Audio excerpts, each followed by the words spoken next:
This is the positive face of a transitional economy. An Eastern European youth, buoyant and bright, life brimming with opportunities. Transitional just sounds so progressive.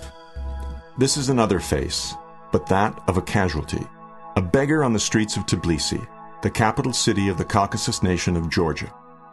Pretty much anywhere in the world, a street child is an eyesore or a nuisance or even a social cancer. It's a lot to heap upon the head of a child, but people do it and keep on walking. We forget progress is also ruthless.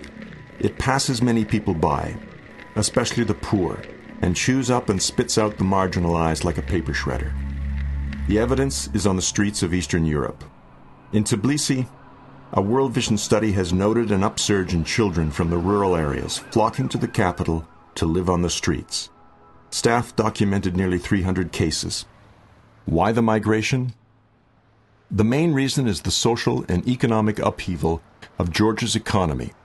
Poverty, in short. Jobs for life have disappeared. Inflation and unemployment are onerous. The results are alcoholism, spousal and child abuse, and abject poverty. And the children are taking flight from it all.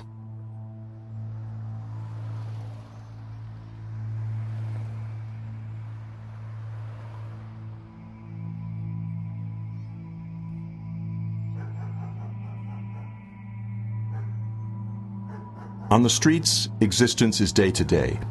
It's a hard life, but its freedom is addictive.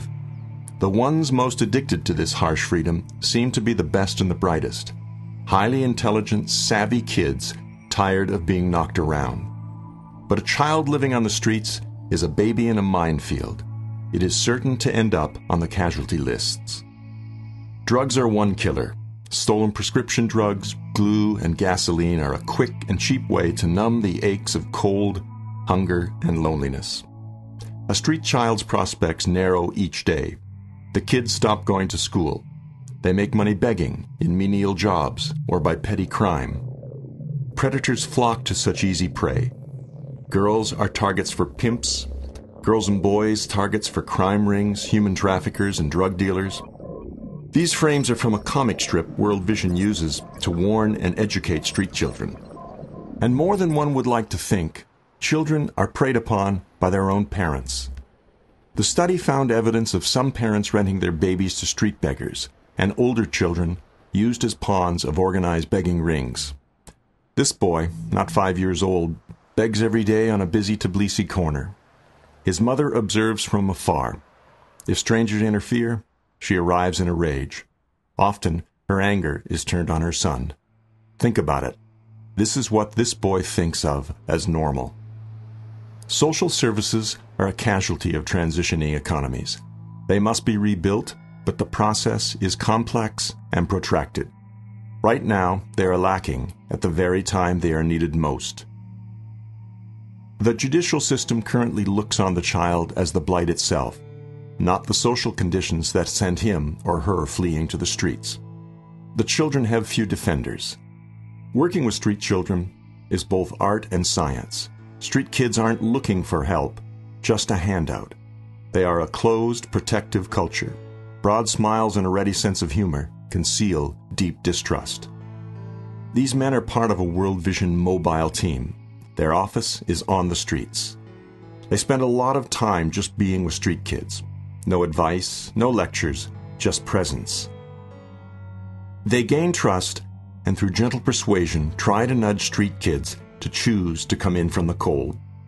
World Vision supports shelters that help these street kids learn new social skills, to transition back into school, and to acquire job skills.